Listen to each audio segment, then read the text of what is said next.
Howard Thurman, one of my favorite theologians and teachers, and was a civil rights advisor to Martin Luther King Jr., said, "Don't ask yourself what the world needs. Ask yourself what makes you come alive and go do that. Because what the world needs is a bunch of people who have come alive."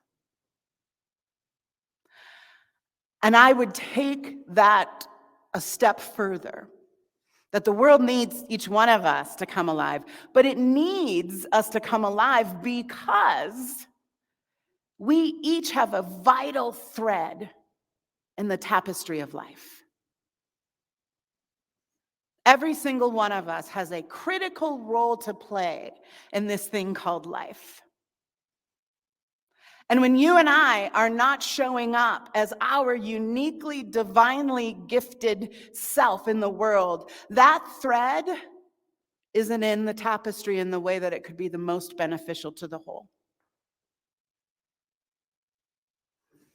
So when Howard Thurman says the world needs people who have come alive, I think this is what he's talking about.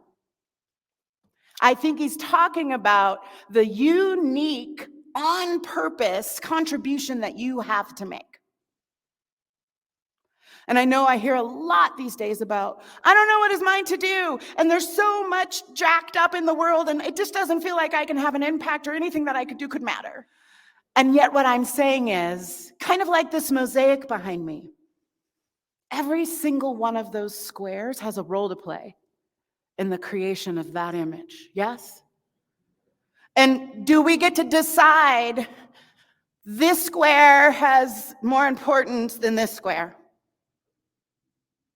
Or this square has more importance than this square? Or this one's bigger, so this one is less important? That doesn't get to be whole without each one of those squares doing their role,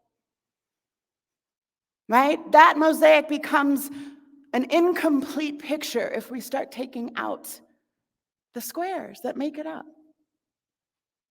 The fabric of life itself has an incomplete experience of itself when you withhold your light from us. That's how important you are.